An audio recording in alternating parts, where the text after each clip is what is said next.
За сайн байцгаана өрхөн үзэгчдээ. Монголчуудын соёлын биет болон биет усгийн талаар Монгол Өв соёлын нэвтрүүлэгтээ та бүхэнд үзүүлгээ. Энэ удаад бид бүхэн Хинди аймгийн Баян-Овоо суманд ирсэн байна. За монголчуудын уламжлалт, мал маллах арга ухаан бол одоо монголчуудын аж амьдрал, үүсэл түүх, соёл иргэншлийн ийм том баталгаа болсон ийм арга ухаан байдаг. Энэ талаар ярилцахаар одоо Хэрэн судалгааны ажлын багийн ахлагч доктор Хинхбаатартай ярилцах гэж байна. За сайн байна уу та? Сайн байна уу. За тань энэ өдрийн минь төргий. За та бүхэнд энэ өдрийн минь төргий. Энэ монголчуудын уламжлалт энэ мал маллах арга ухаан гэж юу нь юу хэлэх юм бэ? Тий. Тэгэхээр монголчууд энэ бэлчээрийн олон төрөл зүйлийн ургамлыг 5 хошуу малаараа идүүлээ түүнийхээ ашиг шимийг хүртэж ингэж хэдэн мянган жил амьдарч ирсэн байна. За энэ явцтай бол энэ байгаль жилийн 4 улиралд эрсдэл самсгалтай жилийн 4 улиралд за нэг 4-5 газар зүйн бүсчлэлийн энэ үнд бол 5 хошуу умлаа адгуулан маллахтаа тухай бүрдэнд тохирсон арга ажиллагаа, идэл хэрэглэл за мал маллах туршлагыг бол хоримтлуулсан юм байна л да. За үүнийхээ нэг салбар хэсэг нь бол мал маллах тэр дундаа мал ангаах гэх юм уу да мал эмчлэх энэ арга хаан уламжлалын нэг савар ингээд явж байгаа. Тэгэхээр 5 хошуу малаа малчин хүн болгон л одоо тэжээл тариа энэ имлэг домлого өгчгөөс өмнө бол энэ ардын мэдлэг гэж юм байна шүү дээ тийм ээ. За энэ эцэг дээдсээс уламжлагж ирсэн за малын дотроо бол хэд хэдэн төрөл зүйлийн ангилал үзэж болмоор юм шиг байна. Байгалийн ямаар малыг ангаах. За малын идэр бие эрхтнэр буцаагаад малыг ангаах. За ан амтнаар малыг ангаах. За ингээд им домын төрөл зүйлээр малыг ангаах. За ингээд нэг аман зохиолын төрөл зүйл рүү орж ийн янз бүрийн тэр нэг дом шившилгийн төрөл зүйлүүд. Ингээд нэг хэд хэдэн төрөл зүйлээр ангилж болмоор ямар ч байсан тухай бүрдээ бол малаа ангааж за ингээд ашиг шивийг өдөрчилсэн ийм уламжил байна.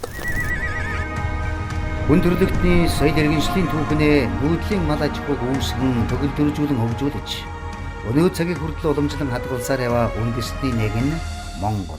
Төв Азийн эрдний нүүдэлчид одоогоос 7-10 гаруй мянган жилийн өмнө зэрлэг амьтныг гаршуулж, гэршүүлж амьдрал аж ахуйдаа хэрэглэх болсон нь чулуун зэвсгийн үеийн хадны зурагт дүрслэгдэн үлдсэн байна. Монголчуудын уламжлалт мэдлэг ухааны дотор мал сүргээн эрүүл чирэг өсгөн үржүүлэх, элдв төрлийн гэмтэл, гэм согог, өвчин эмгэгээс урдчлан сэргийлэх, эмчлэн эрүүлжүүлэх, онол дадлаг хосолсон арга барил, ур чадвар нь том байр суурийг эзэлдэг. Мал өвчин эмгээг тусах, бэртэх гэмтэхэд малын эмч, эмнэлэг тэрбэр хандах боломжгүй тул малчид малаа шинжин харж, улирлын онцлог, ардын мэдлэг арга ухаан тулгуурлан малын өвчин эмгэгийг олон жилийн турш өөрсдөө эмнсээр ирсэн тул малчин бүр малын төрөл зүйл, байгаль, бүс нутгийн онцлог тохируулан мал ангаах зохих мэдлэг дадлага туршлагыг бий болгожээ.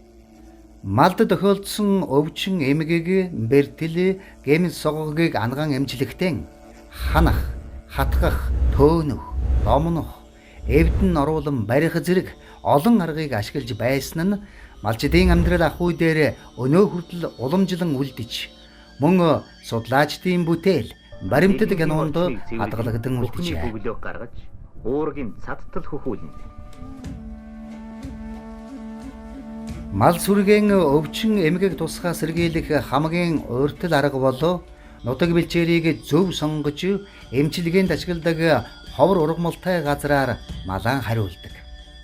Учир нь тарга твэргээ сан авсан сүргийн дархлаа сайн тогтдог тул мал сүрэг өвчин тусах нь бага. Ойр хүн нүүдэлх нь малыг эрүүл байх нэг үндэс гэж үздэг. Бэлчээр талхлагдах, бөөр бууц, хот хорооны бохирдлоос үүсэх малын элдв төрлийн өвчнөөс урдчлан сэргийлэх ач холбогдолтой. 5 хошуу малаасаа хамгийн гэж юу хэлж болмоор юм шиг байна. Ангаах уламжил хөгжсөн нь адуу байгаад байна. За тэгэхээр бол энэ адууны үлгийн нутаг гэх юм бол одоо бид бүхэн одоо сайн мэдлгүй яах вэ? Одоо гал шар нутаг байж байна. За ингээд нуус товчон дээр гарч байгаа хөхүүрийн тал байж байна тийм ээ. Ингээд Батнуурын нутаг байж байна. За ингээд орхны хөндий, за Алтай нурууны цаатах унах ингээд бүс үсээр нь ярьж болно. Бас уламжлалт одоо малаа хангах энэ арга ухаан одоо ард иргэдийн дунд, малчдын дунд, тэ энэ өлөө уламжтын дунд юу хэр үлдсэн байх юм бэ? Тийм, ер нь бол энэ Уламжилтын мал ангаах арга ухаан гэдэг бол ер нь бол ингээд нэг шүдлийн ишигний хөл балцруулсан чигэл за ингээд нэг ойж байгаа унаан барны хөл догоолсон чигэл малчин хүн болгон л өөрөө тэрийн бэрхүүс юугс агхыг хатгачдаг за малд энэ баг малын дагуул гараад нөх ч нэг тостой хөөтөө тосоор ингээд хийждэг нь бол малчин бүхний өдөр тутамдаа бараг хийж идэг юм нийтлэг арга ажиллагаа байна. За үүнээсээ дэвшсэн за ялангуяа энэ бол бас л дахиад нэг адуун дээр л яригдчих байгаа ийм зүйл байна даа. За адууны нэг жаахан гүний гим согоог байдаг юм уу, хурдан горцон барны хөлний гимтэх байдаг юм уу, ийм зүйл дээр ялангуяа одоо цагт бол энэ шин цагийн Монгол адуу явж байгаа. За хурдан барны уяа сайлгад нийгэм соёлын олон өөрчлөлт орж байгаа энэ үед бол тижэл, тариа нэмэлт бүтээгдэхүүн хэрэглэхээр малын ялангуяа хөл гимтэх, хөл тоглох ийм гим бол нэлээд дэлгэрэнгүй байгаад байна. За энэ үднээсээ бол энэ малын ханж хатгах гэдэг нэг ийм бол хуучин байсан одоо бол илүүтэй байх хэвээр.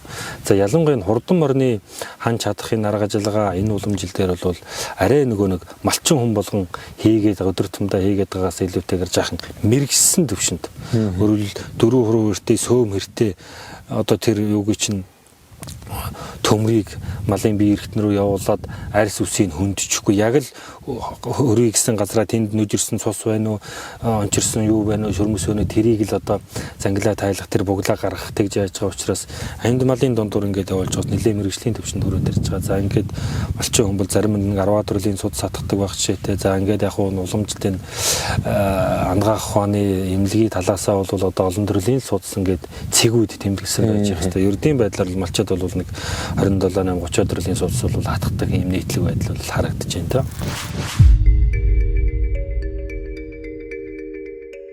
Мал эмчлэх олон уламжлалт аргын дундаас ханах хатгах арга болоо хамгийн нарийн бөгөөд хамгийн сайн эмчилгээ болдог. Малаан таргалуулах болон өвчнийг нь ангаах гэсэн хоёр зорилгоор ханах хатгах засал хийдэг. Ханах арга ухааныг энгийнээр тайлбарлан хэлбэл биед хуримтлагдж өвчний шалтгаан болж байгаа муу цусыг гадагшлуулах арга бөгөөд үүнд судаснаас цус гаргах хэмжээ бас гарч байгаа цусыг тогтоом барих арга туйлаас чухал юм. Харин хатгах арга ухааныг тухайн малын биеийн судаснаас өөр бусад хэсэгтж ангаах зорилгоор хийдгээрэн онцлогтой бөгөөд яс болон зарим дотор эрэхтнийг ч хатгаж болдог гэсэн үг юм. Тус эмчилгээг жилийн дөрвөн улирлын нарны ил чангарсан хаврын сүүл зуны ногооноор буюу мал таргалж тэвэрсэн цагаас эхэлнэ. Бог малыг ихэвчлэн 6 дугаар сарын эхээр адууг 8 дугаар сарын эхээр цусанд нь тос суухаас өмнө тэмээг 7-8 дугаар сард ахар ноос түрэх үед нь хандаг. Энэ үед мал тамир тэнхээ сайтай хатгахад цус их алдсан ч нөхөн төлжих боломжтой. Ингэж тарахгүй чавхгуулах зорилгоор тэмээ адууны зүүн баруун дөрөөлөх товчлуурын судсыг хон ямааны 2 барига хэмээх судсыг голлон хатгана. Мөн хон ямааны хааны дотор судас, сүүлний гол, тасын дотор судсыг хатгадаг. Тэмээний тухайд нүдний өрөвсөлд цахилгаан судас, ханиаданд бүрээний судас, эсвэл хэлний судас, зоостоход хэлний угийн хэдэн бүдүүн судсыг хатгах зэрэгээр тун цөөхөн судсыг ханаж анагаадаг. Өвлийн цагт цас их орсны улмаас эсвэл зуны цагт усрахаг газарт удаан байлгасны учир үхрийн нүд улайж өвдөх. Хар дурууны дээд хэсэгт хавдаж доголоход жихний үзүүрийн хялгсан судсыг ханаж цус гарган эмчилдэг арга барил хэрэглэгцээр л байна. Ингээ Монгол орны байгаль цаг өөр хүм мал ингээ хоорондоо ингээ маш олон жил ингээ эвсэн найрч ингээ амьдарч ирсэн ингээ судлаачид өдөр үзэж штэ тий. Мал авахгүй бол Монгол байхгүй ч гэдэг юм. Одоо бэлчээр авахгүй бол байгалаа хамгаалахгүй бол одоо нөгөө мал нас байхгүй болно ч гэдэг. Ингээд үзэхээр бас ингээ байгалийнхаа одоо өв сургамлаар за байгаль дээр одоо байгаа ан амтд байд юм уу, аратан жигүүртэн байд юм уу те одоо хэвлэр явагч байд юм уу. За тэгэл бидний өнөөдөр ингээд харагдаж байгаа нь халгааж байд юм. Эднэрээр одоо ингээд бас энэ таван хушин мал ангаагаад байна шүү дээ. Тий. Ер нь нэг таван хушин мал ангаах нэг салбар нэг төрөл зүйл нь энэ байгалийн ургамал, байгалийн зүйлийн таньж мэдээ, түүний үйлчлэлийг малдаа ашиглаж байгаа. ийм зүйл байж байна. За яг хуу тухайлаад дурдж болох юм бид нар бол одоо ялангуяа одоо баавгаан дондор ядарсан мөрний хил хам зурдаг байдаг юм уу. За ингээд энэ судас мал хадах чинь бол ингээд судас нь бас хитэрчин гэж бас нэг байгаад байгаа. Өөрөлд бороолоод цус нь ингээд бөөгнөрчин гэсэн үг шүү дээ. Тэгэхээр хатгаж болохоо гэж байна. За тэнгүү тэр нэг ингээд бөөгнөрсөн юм чинь дэвтехнэд тийм ээ. За тэр үүднээсээ бол одоо малын ч байдаг юм уу, тарганы ч байдаг юм уу, ходоодоор тэр хэсгийн жаахан ороож тэр нэг судсын жаахан эргэлдүүлж байгаа тэгээд хатах нь шүү дээ тийм ээ. За тэгээ ялангуяа энэ ургамлын төрөл зүйл бол олон байна доо. За энэ дээр ер нь нэлен нийтлэг хэрэглэгдэх зүйл энэ малын хаг судас ялангуяа бодон бол энэ үхрийн хаг судас жаахан юу жил цаг хатуу жил жаахан удаж төдөж яагаад гэдэг. Хаг нь унахгүй удаад байдаг. Тэнд бол олон төрөл зүйлийн ургамал байдаг. Ялангуяа ангаа газар гэдэг л уртцагааны үндэс өгж явах шээ тийм ээ. За ингээд янз бүрээр халгаа өгдөг юм уу. За зарим газар бол могоон хальсмэл суулгach байдаг юм ингээд олон төрөл. Тухайн нутагт юу байна? Тэрний үйлчил тухайн малдаа яаж ийн гэдгийг л ингээд өөр энэ бол энэ нутагт ингэж байгаа юм чинь энэ нутагт энэ буруу юм байна гэсэн юм биш. Монгол орн ч угаасаа л жалгын наадал задал хоёрдл малмал гаргаж ажиллагаа нь хоорондоо нэг жаахан ялгамжаад агуулга байгаад байдаг. Энэ чинь тийм учраас ургамлын нөхцөл байдалтайгаа холбоотой юм байна л да тийм ээ. Энэ мэтлэнгээр цаашдаа бол бас дэлгэрэнгүй олон зүйл ярих боломжтой л. Тэгээд энэ байгаль дээр байгаа юм аас ингээ хэрэглэхдээ ингээд байгальдаач гин болохгүй нөгөө байгаль дээр амьдарч байгаа энэ ан амьтдаа ч гин болохгүй ингээ хэрэглээд байна шүү дээ. Могоо арсыг гойдсон хонж хэрэглэдэг. Тий. Одоо жишээл могоо алаад арсыг уулна гэдээвэл хуурах ч гэдэг чинь болгож өгөл юм байна. Тэр байгалаараа ингээд яаж идэг. Ер нь энэ монгол хүний нэг үндсэн ойлголт байсан байна та. Байгалийн юмыг байгалих барагдуулахгүйгээр одоо ингээд нэг ташуур авсан чиглэл зэрэг за энэ нэг яргааг сайхан залж ягаад ингээд авчихад за энэ хідэн яргаа бол сүүлдэн залаад байхад дараагийн үедээ ургах юм байна гэдэг юмыг үлдээ гэдэг шүү дээ. Энэ миний юм, энэ байгалийн юм гээд за ингээд байгалаа ингэнгүүтний цаад агуулгал байгалыг амжчилж үзээд гал нэг юм гарч ичнэ гэсэн үг шүү тийм ээ. Лус унтсан хонь мотад авдагч байдаг юм уу? Ургамлын үр унсан хонь ургамлаа авдагч байдаг юм уу? За ингээд үндсээр нь тасалж авахгүй ингээд гих мэтлэнгээр ингээд яваад тэр цааталтаа ерөөсөө байгаль амтай юм байна. Хүмүүс бол хэрглэж байгаа юм байна. А хэрглэхдээ тухайн нөөцийг барагдуулахгүй байх хэрэгтэй байна гэдэг. Ийм л зарчим дээр л явж байгаа юм байна. Мал эмчлэх, эрүүлжүүлэх, өсгөх уламжлалт арга барилын дотор их байгалийн эрдэс мал амьтны гаралтай зүйлсийг хэрэгжилж ирсэн байдаг. Тухайлбал хонин сүргийн хот хороо, хурдан морны уяа, тэмээ үхрийн зэлний эхэнд үхрийн аргалаар утаа май гаргаж утаж ариутгах, бэлэгдэх ёс байдаг ажээ. Малын төр зуурын өвчин гэмтлийн үед түргэн зуур шаардлагатай арга хэрэгжилж ирсэн байдгийг.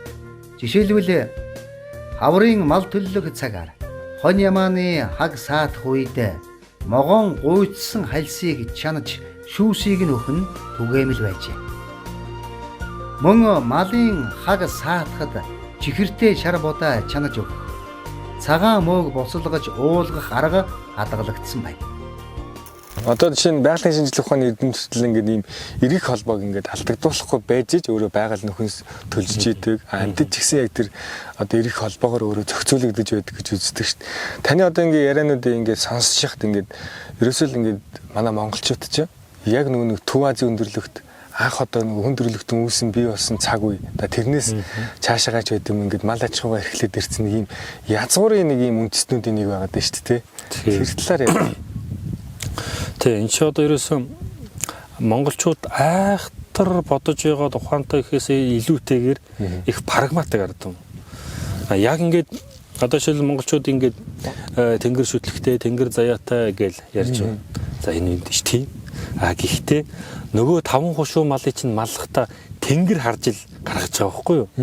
За ингээд энэ жахлан тайрхан юм уу сүмбэр хайрхан одоо ингээл баяг өгнөт тэрний дээр үйл хуралдаад байна уу тэрний дээр цас шамрах гээд байна уу тухайн нутаг оронд байгаа нэг өндөрлөг хайрхна харж байгаа л за малаа өнөөдөр тийш нь бэлчээ ийш нь бэлчээ гэдэг бол хамгийн анхны шатны ойлголт байх ба. За тэгээд үцгэрчэн зэрэг нөгөө тэнгэрийн чинь харах нөгөө байгалыг чинь харж ижил угаасаа байгалийн иргэшэл байгаад байгаа юм чи. За энээс нь аж ахуй дээр өдөн тутамдаа эн чинь алхам тутамдаа үр шимэн харагдаад байгаа учраас энэ аж ахуй эргэлтийн арга ажиллагаа нь дэвшээд соёлын зүйл, шүтлгийн зүйл болж хувирж байгаа ийм зүйл маш их тань мэдхүйтэй. Өөрөлдвөл нэг хайрхныг, жавхлан хайрхныг, сүмбэр хайрхныг тойроод нутаглаад байгаа юм чинь аавынх нь, өвгийнх нь өвлжөө байх нь шүү дээ. Одоо энгийнээр 3 үе өвлжөө. Удаан байна гэдэг чинь тань мэдхүй явчихж байгаа байхгүй юу?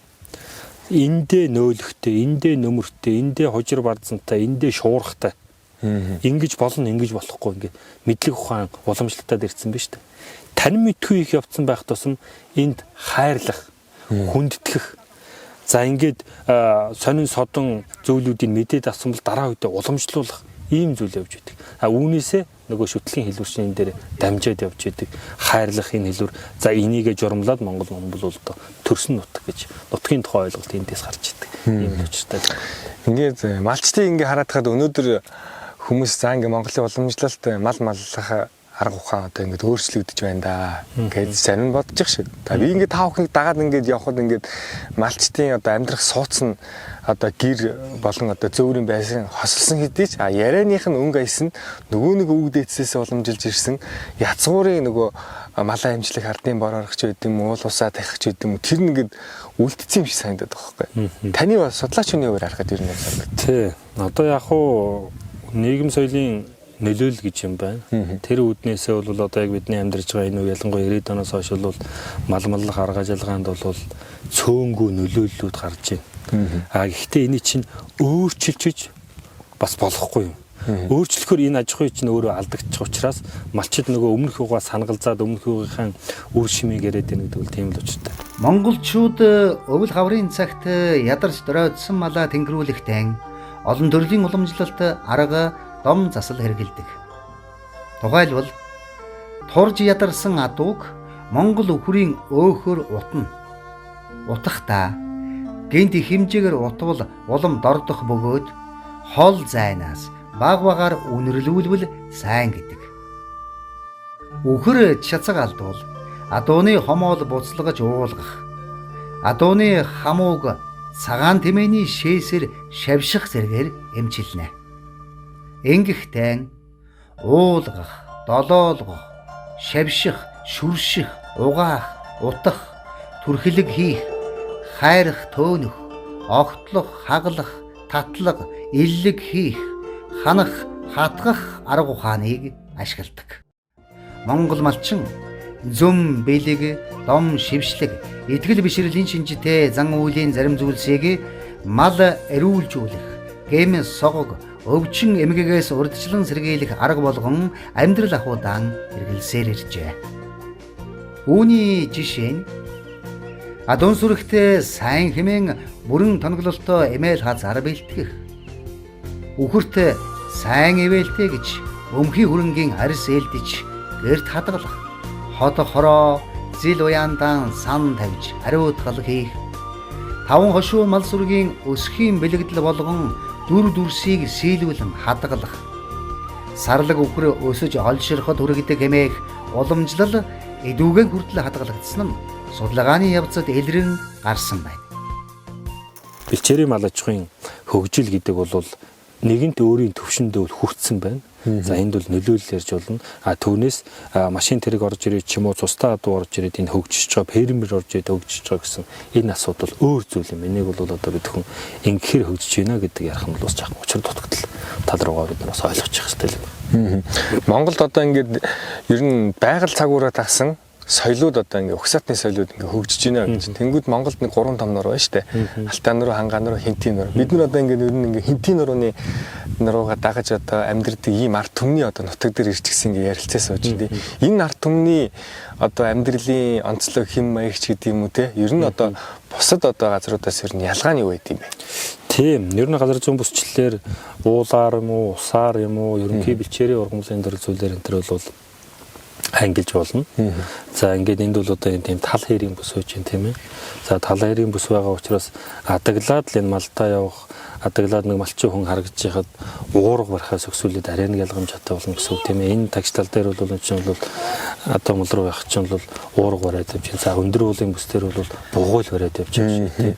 За ингээд эндээсээ цаашаа бол ялгамжаа гарна. За ялангуяа нэг адуу дагсан соёл, адууны идэл хэрэглэл гэдэгт бол энэ үхэн энд ч одоо нэг батнаа руу хийц байгаа учраас ер нь нэг сайхан адуунда ойр ердийн залуучууд гэхэл ер нь хос уранда төрөндөө хосууртай явж адуу дагсан соёл гэдэг бол арай өргөн дэлгэр байж их жишээтэй. За ингээд урд мөрний уяа соёлго адууг зүгээр бүх хүн уяад байхгүй ч гэсэн жаахан гоёлын мөрний үнэлэмж энэ төр гэдэг бол энэ нутагт арай илүүтэй энэ төр хадгалж явах бүрэн боломжтой харагдаж байна.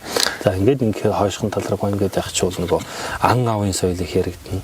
За ер нь бол одоо Монголын эзэнт гүрэн болоо тэрний ойдох үеинд одоо тэр манютер зурган дээр энэ төр байгаад байдаг нөгөө тайган нохооны уламжлал яг жинхэнэ тайгууд энэ төр бол ингээд л байж байгаа тийм ээ. Ийм батнараас эсвэл ингээ байх нь шүү дээ. Ангийн соёл яригдах бүрэн боломжтой гэсэн үг л дээ. За энд ч л бас тэр тал дээр юм байдаг л бас ангийн соёл өөрөм сэлбэртэйгээр харагдал ингээл явдаг. Нүүдлийн хүчинд гэж нэг малчтын үг байдаг. Ер нь нүүдлийн хүчинд өвс ногоо байгаад байгаа ч гэсэн малын сэтгэл зүй гэж юм байх юм байна. Нэг ууцсан дээр байгаад байгаа. Одоо монголчууд ярьдаг хонь гэдэг чи бол их тийм яв юу сэтгэлтэй мал. Том гушуун болгоноос хамгийн их ходооттой хамгийн их савтай хонь гэж ярьдаг. За өөрөөр хэлбэл хончул идэж цадхаас илүү явж цаддаг байна шүү дээ. Яг тэр үүднээсээ мал бол бууцаа сэлгээд бөөр бууцаа сэлгээд явсан өнгө засаа сэтгэл санаа тайван за ингээд түүнийгээ засаад тарга твэргээ аваад байдаг ийм юм. Тэгэхээр тал дээрийн бүсийн олон онцлог бий дээ. За энд бол одоо тэрнээсээ үүдсэн урлаг соёлын илэрхийлэл үчгэл байж идэг. Ялангуяа том хөгжмийн зохиолчид зүүн талаасаа гарсан байж идэг. За ингээл түүхэн зүй талаасаа за Монголын эзэнт гүрний нөлөөлөх зөнхлөх овг аймагуд 3 голын савд бүтэж бүрэлдэж за ингээд бол тархаа буцаад овг аймагуудаа нэгтгсэн гэдэл ингээд олон зүйлийг ярих боломжтой. Ер нь бол ингээд хоошоогоо ангийн нөөц хангайн руу алтайн руу гэдэг хангайн руу хинтийн руу гэдэг чих ангийн нөөц байгаад шүү дээ. За ингээд мал аж ахуйн эндээ байгаад байдаг. Тэр чин мал аж ахуй жаахан барагдах юм уу энэ жаахан барагдахад тэндээ хүчээ зилгэж яагаад орж ирэх байх энэ төр тийм боломж магадлал энэ төр бол бас байгаа л та. Тийм энэ тал нутаг дээр одоо өчнөө мянган жилийг одоо үзэж илээсэн нүүдэлчин ард юм одоо юу үсийг үзэж ямар амьдралын арга туршлагыг одоо цуглуулсан байх уу гэдэг үл нэр үнэхээр нэг тийм сэтгэл хөдлөм байна л. Энэ тал нутгаар ингээд яваад л байвал бид нэг малчнаас одоо уулзахад дараагийн малчны хэрэг тавцдаг хүн гэж бараг л байхгүй. Мал ангаах дом заслыг малчин бүр хотондоо хийдэг болов ханаж хадгах заслыг энхүү өөрсдийн дураар хийнэ гэж үгүй. Учир нь ханаж хадгах арга ухааныг эзэмссэн тусгай хануурч хүн хийдэг. Мал ангаах, эмчлэх, засах талаар ном сударт олонтоо тэмдэглэн үлдээж тусгайлан гаргасан судар ном бичгүүд байдаг. Жишээ татвал Эрдэмтэн цэвэл ванчиг дөржийн бичсэн малчин тэргүүтэн дор туслахын учир адуу, тэмээ, үхэр, хонь, ямаан сүргийг арчлан эдлэх, эмчлэн засах арга хэмээх сударт адууг ханах заслаар хэрхэн засах тухай сонин баримтуудыг дурдсан байдаг. Адуунд ханах боломжтой 46 судас, хатгах 8 цэг байдаг. Ханах засалд арга бэлэг 5 махбодын шүтэлцээг чухалчилдаг байна. Ярианыхаа төгсөлтсөд өнөөдөр ингээд нүүдлийн соёл иргэншил за тэгээд суурин соёл иргэншлэр хослоод ингээд амьдарч байгаа цөөхөн ард түмний бид нар нэг вэ шүү дээ. Дөрөв хүүхдтэй нэг одоо нэг Монгол малынхаа тухайч байт юм уу нэг тараг арга ууд сургагч байт юм уу тэр чинээгээр одоо ингээд нэг юм хөдөө орнотыг бараатахад хөлөдлөө нэг жилээс жилээ ихсээд шүү дээ. Энэ юу н одоо яг юундаа байна? Тийм, ер нь бол хүний тань мэдгүй таатгарал тайвширлыг авдаг юм чи бол ерөөсөө л байгаль ба шүү дээ. Өөрөлд байгальд хэдий чинь ойрхон байна. Амьтан төдий чинь дээр язгуурын биологийн тэр ашигтай бактери хөө энэ зүйл нь бол сэрэгдэг нэмэгддэг байх юм шүү дээ. За тэгэнгүүт энэний хажууд бид нар чинь одоо өнөөдөр ямар юунд амьдарч байгаа билээ гэд бодохоор за энэ ургамал гэдэг чүүл яг нийтлэг байдлаар ингээл яг чинь 3200 орчим бэлчээрийн ургамал байгаа юм байна шүү дээ. За ингээл ус задгаа энэ чинь бол байгалийн зоопарк одоо юу гэх юм одоо энэ Европынхны тэр яаж гаргуулдаг тэр боловсролын судалгааны зарим юмыг харж байхад хүүхдэд хамгийн их ээлтэй хүнлэг сэтгэл хүмүүжлийн энэ ойлголтыг өгж байгаа газар болвол амьтдын зоопарк юм байна гэсэн ийм зүйл гарч байгаа байхгүй юу? Яаж юм хэр хүн хүүхэд амьтантай харилцаад ахаар их тийм эерэг хүнлэг одоо хүндрэлтний нэг их тийм одоо төмөрдсөн гэхүү энэ техникдсэн энэ 90 үед бол тийм нэнжин сэтгэл гэдэг юм амьтантай харьцаж бий болж байна гэдэг чинь шүү дээ. Тэгэхэд хүүхэд бол одоо ингээд төрхөөс өксүүлээд тухай бүрдээ малтай харьцах ажилтай байхгүй юу? Хурганд яваал, хойно эргүүлээл, за ингээл үнэ татал хурдан моринол энэ бүх зүйл дээр бол нүглийн соёл иргэншил гэдэг бол хүнийг хүн болгодог нэг үйлдвэрлэл гэдэг талаас нь бид нар харах ойлгох хэрэгтэй байдаг. Өнөөдөр нэг шар халдсан хонь хургалаад нэг шар халдсан хонь гаргаж байгаа нь төл гаргаж байгаа нь бол аж ахуй эрхлэлтийн үйлдвэрлэл юм шиг боловч тэрийг малж байгаа хүн бол энэ тал нутаг дээр малынхан дээр гэд байж захтаа бол оюун санааны үйлдвэрлэл гэдэг юмыг Монгол хүн гэдэг юмыг бүтэж бүрдүүлэх энэ зүйл бол өөрт нь бий болдго юм байна нүүдлийн соёл хөгжил. Яг хөө бидний амьдарч байгаа зуунтай нэг 10 хэдэн улсууд нүүдэлчин гэдэг нэртэй байгаа явж байна. Үүний онцлог ялгаа бол энэ хөсөгт нүүдэлчд буюу өөрийн дөрөвний ярьсан тэр нэг төрсөн нутгаа тойрж эргэлт нутагчлыг бий болгож байгаа энэ нүүдэлчин ардам бол өөрийн гэсэн өрөмц онцлог соёлтой юм байна. Үүнийхэн үнд зүйл олон зүйлийг бид өхөн олон төвшөнд олон хэлбэрээр сурчлан таниулах тодорхой хэмжээд судалсан зүйлээ хэлбэршүүлэн ойлгуулах дахиад яргуулan судлах ийм шаардлага бол зөв ёсоор л тулгарсан ирсэн байна да. Тийм.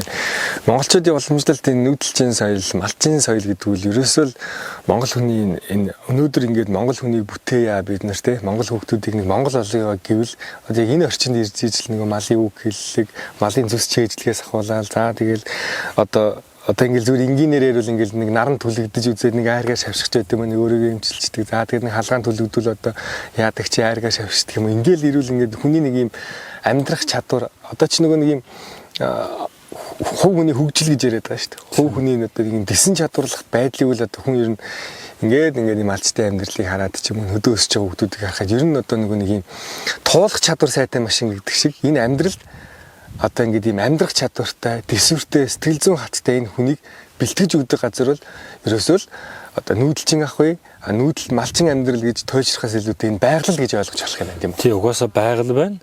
Байгальтай ч үнчийг улаангараар харьцаад ашиг шимийг хүртэж чадахгүй малаараа дамжуулж байна. За энэ хүн байгаль малчин гурийн хоорондын зөв зохис тарилцсан. Энийний тунг тааруулна гэдэг бол одоо монголчууд ярьдаг алтан дундаж гэж ярьдаг. За энэ малын өмнөөс бодож байгаа. Монгол хүний сэтгэлгээний нэг онцлог бий. Амьтээ имийг хүншүүлж боддог. Амьгүй имийг амьдшүүлж боддог. За энэ гурван энэ нэг зарчим энэ нэг тойргийг л алдахгүй ингээд явах тул тэр юу нь болдог. Ер нь бол энэ заавал монголч хэлтгүй энэ газар нутаг дээр ийм байгаль цагуурын өөрчлөлттэй юмд амьдарч байгаа хүндрэлтэн бол байгалыг дийлэх юм чи байгалийн аяыг байгалыг таньж мэдчихэж за үндэ таарсан амьдралын хөвшил олж ил амьдрахаас өөр арга байхгүй. Энэ амьдралын хөвшил бол монголчууд энэ Дүү Азийн тэгш хүндрэлт байгаа ард түмэн бидний монголчууд бол ямар ч байсан 2000 жилийн өмнө таньж мэдээд за ингээд үүнийг үргэлжлүүлээд хатгалаад амьдарч байгаа ийм л уламжлалтай ард түмэн байна тийм. Язгуур урлаг тайзнаас үзүүлж байгаа үзүүлэх урлаг тал дээр бид хүн энийг соёл дээр нэлээд төвлөрж ирсэн энэ төрлийн судалгаач илбэг баггүй чамгүй хийдсэн байгаа гадна дотны судалгаач хийж ирсэн. За бусад энэ аж ахуй соёлын судалгаа гэдэг юмыг аж ахуй чинь өөрөө соёлын үе юм шүү гэдгийг л цаашдаа судлах, сурчлах. За энэ мэтээр олон улсад бүртгүүлэхийг хичээх ийм шаардлагатай болж байна гэсэн үг дээ. Энд чинь мал аж ахуй байж, ан ав байж, төв аж ахуй цаашаа ингээд явах хэрэгтэй ийм юм байна.